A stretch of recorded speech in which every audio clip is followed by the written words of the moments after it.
Hello, this is Caleb from Jacked Bike Mods, and today we're going over how to install the new OG controller upgrade. So in the kit you get the controller that is plug and play. It has a USB port on it so that you're able to program it from a computer if you wish to change the settings. Your motor cable, which plugs in to the port here and has an MT60 connector to plug into the controller here. You also have your display connector, which plugs into these parts here. The data cable for USB so that you're able to actually program this thing if you wish to change settings. You don't have to. Assorted zip ties of various sizes. You also get this power connector, which makes assembly a lot easier. It has an XT30 connector on there to allow you to run whatever accessories you want.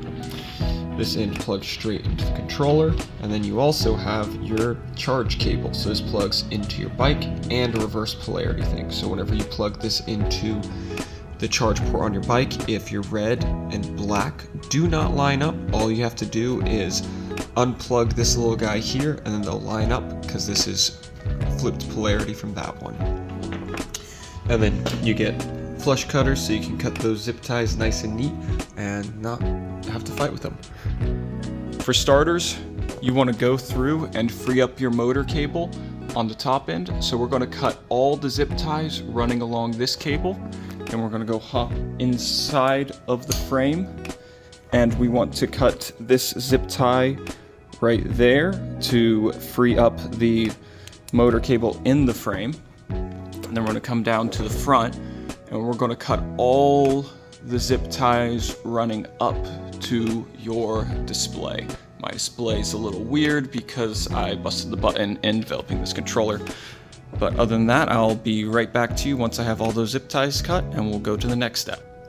Now that we have all the necessary zip ties cut, I'm going to grab a 2mm Allen key, and we have two screws under here, one right here. Let's get that into focus. One right here and one all the way up here, and we're going to take those out with the 2mm Allen key. These are rivets, they do not come out. And then also in this step, we're going to go ahead and unplug the motor cable and pop this little silicone bit out like that, just so it's free. Now that we have the motor cable unplugged, this silicone bit out so that it's just free in a big hole there, and these two screws here out, we're going to grab a 3mm Allen key and remove this larger one. I'm going to pop this silicone bit out, and then I'm also going to pull through the cables and unplug those while I'm at it. If for some reason you don't have enough slack, that's why you cut these cables up here so that you can pull it down and have slack. So we're going to unplug these and unscrew this guy. Okay, I got that screw out that was there, all unplugged, and I'm going to take the screw that was in there and save it by installing it on the plug plate, just so we don't lose it for later. This is the new plug plate wiring harness. We'll set that aside. Now that these are unplugged, we're going to leave this rubber ring on this side. This is the display side. And we're going to then take these plugs, shove them in. Get them all the way in there. And now I'm going to flip the bike up for the next part.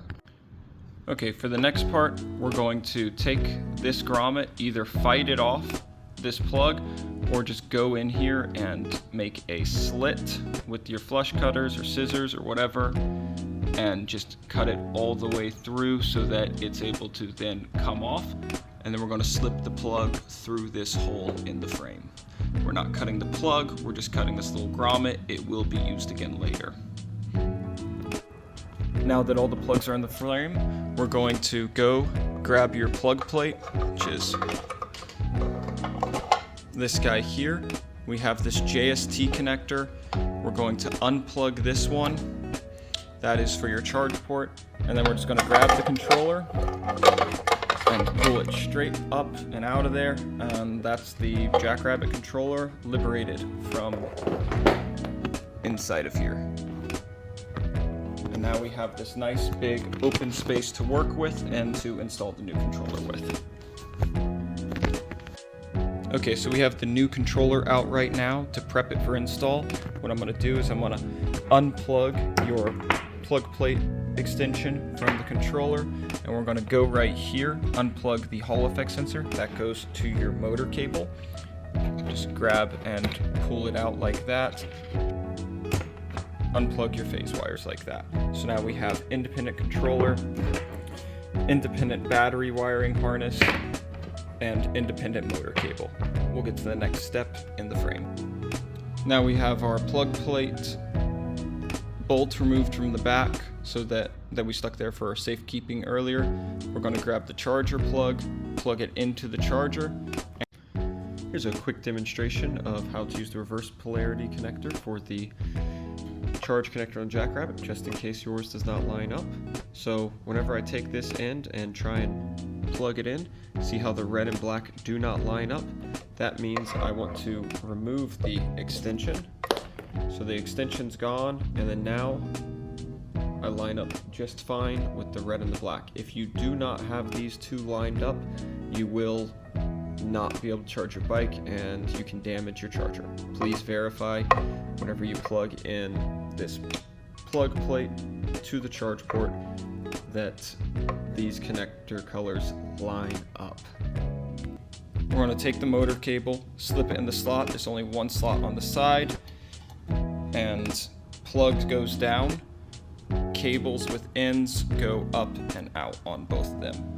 And with this together and that plugged in, we're then going to slip it into the frame in the slot. Just be sure that your motor cable goes underneath the ledge in here. Let's see if I can get that in focus. The cable needs to hop under this ledge on the right side whenever the plug goes in, and the plug plate lines up with these holes, and one of those screws fits into this back hole over there.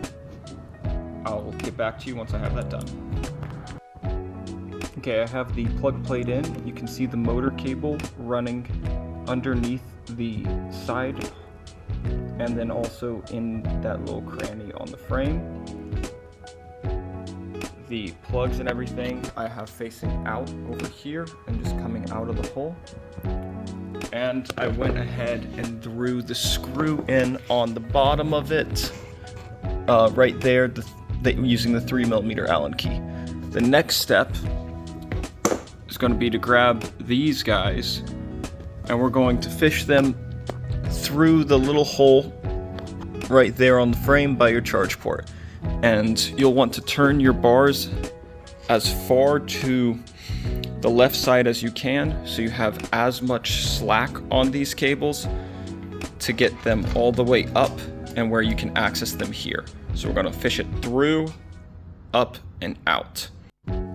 Okay, now we have our brake cable, which is not necessary and will just get shoved into the front of the frame, and our display cable out, along with our motor cable, our power cable, our Hall effect sense cable, and this motor cable all popping out of this hole. We're going to take the motor cable, fish it through this hole here, so we're going to go inside the frame and make it pop out there. When plugging in the motor cable, please ensure the arrows line up and that it goes just about to this marking line on the motor side.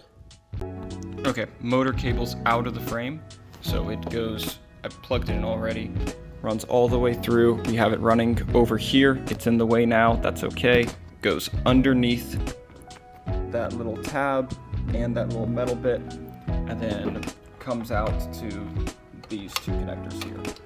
So now what I want to do is I want to push this guy in place and zip tie the motor cable where it's supposed to be. So put a few zip ties along this brake cable to secure it. That way we have all the slack out of the motor cable and we can pull the rest of the slack out over here. I'll show you how that looks in a minute. Now that we have the cables running into the frame, slack removed, grommet on, and running through without a bundle, we're going to grab your small zip tie. I'm out of them right now for video purposes, but this is essentially a small zip tie. You want to add a little hook to the end of it so that way it can get up and under, and we want to go in and grab that little hole and zip tie this. So we're going to approach from underneath, get it up into that hole, wrap it around, and cinch it down. Okay, we have the zip tie in and secured. I ended up approaching from the front this way with the hook, scooping it up and in, and then using the flush cutters to help pull it through the little hole, and then using the flush cutters to also help cinch it tight. But now it's tight, it's out of the way enough of the lock right there so that we're not going to get hung up on the battery. Ultimately, you can just choose to not stick the zip tie in, and you just might have issues installing your battery at times. So if you decide to not fight that, because it is the hardest part of the entire part, I'm not going to judge you. I did not run it for the longest time. Okay, now we're going to stick the controller on. We're going to plug this green plug into green plug for display, ensuring that it has wires plugged into this long port here and the ignition port there. Due to different suppliers, the connectors do not fully line up. This is fully seated. Just make sure your arrows line up and then get it in to about this far, and it will work as intended. Then we're going to take this 3-pin motor plug, plug it into the 3-pin motor plug.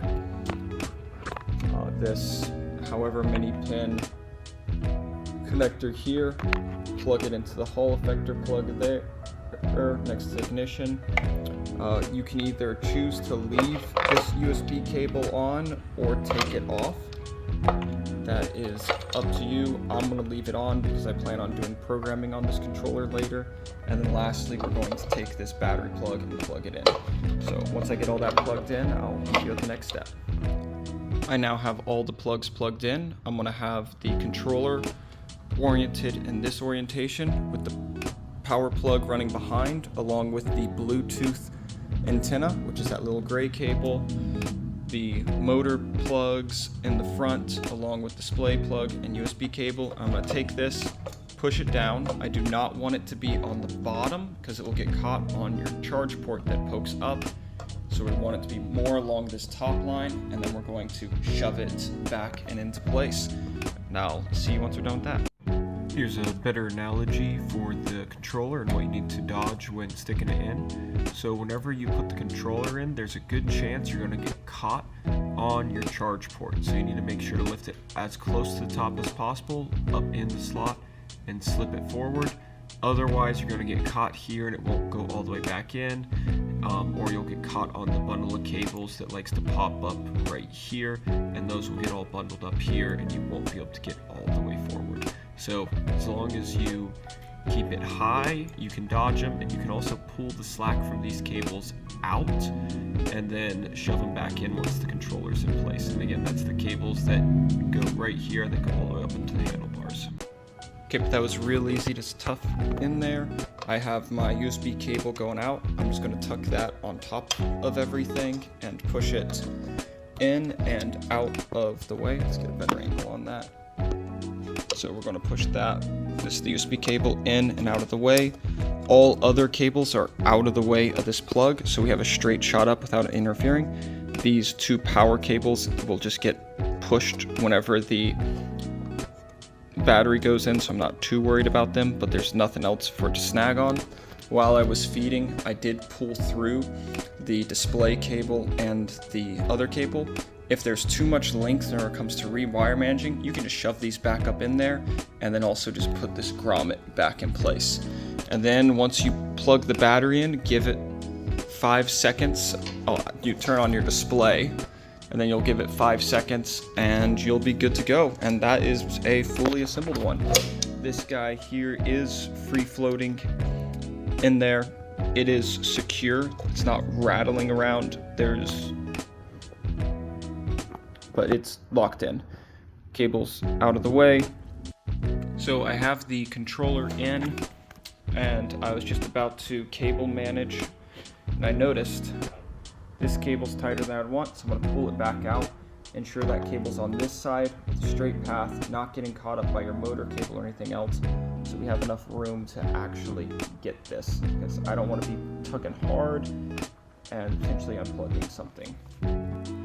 I have enough slack on the cables now, so I'm going to slap zip ties all the way up and around this guy. I like to start from the top and work my way down. That way the excess just gets shoved in, slip the grommet in. What ended up happening was the cable was connected up, well, twisted with the power cable. So I took that cable, I ran it back, well, unplugged it, ran it back so it's not connected while the controller was out over here. And while inserting the controller, I pulled the thicker of these two wires, which is the display cable, so that way the cable had a straight path back. I also stuck the motor cable on the bottom section here, so it goes motor cable, controller, and then on this back side is where the battery cable is.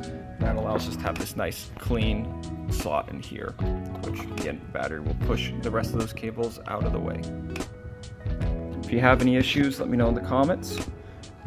And have a great day and enjoy the extra power. Next time we'll cover basic setting changes using the VESC app.